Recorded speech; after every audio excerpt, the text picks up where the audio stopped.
About 20 years ago, I delivered a series of seminars on Carl Jung, and in the 40 years in which I have been presenting public lectures and seminars up and down the country, the ones on Jung were easily the most popular that I'd ever done.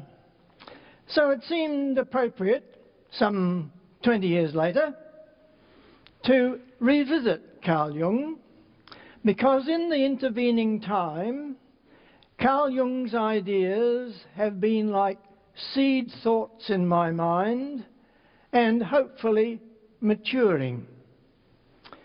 Let me say at the outset, I make no claim to be an authority on Carl Jung. So those Jungians who would like to pick holes in some of the things I say are very free to do so. Nor do I want to suggest that Carl Jung himself is a final authority on the things he talked about. Indeed, he was always keen to leave it open. And what you will receive in these lectures are Carl Jung's ideas through my mind. And I want to show why Carl Jung has helped me to understand a whole lot of things about life. I hope they help you, but they may not do so. Nevertheless, we'll see what we can do. We're going to start off with how can Jung illumine our self-understanding? Who are we? What am I?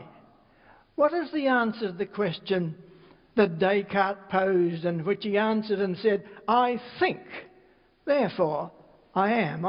I'm a thinking person. Now, this is a question which has interested and indeed puzzled the human mind as long as humans were able to think for themselves. And they used a various series of words to describe what they were thinking with.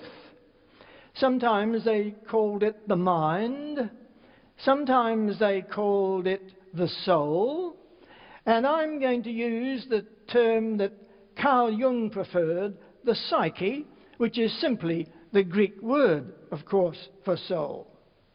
Yes, in tradition we thought of ourselves as souls, but have you noticed what a variety of ways in which we use the word? Sometimes we use the word as if it meant the whole person, such as in the expression, and that ship went down with all souls on board.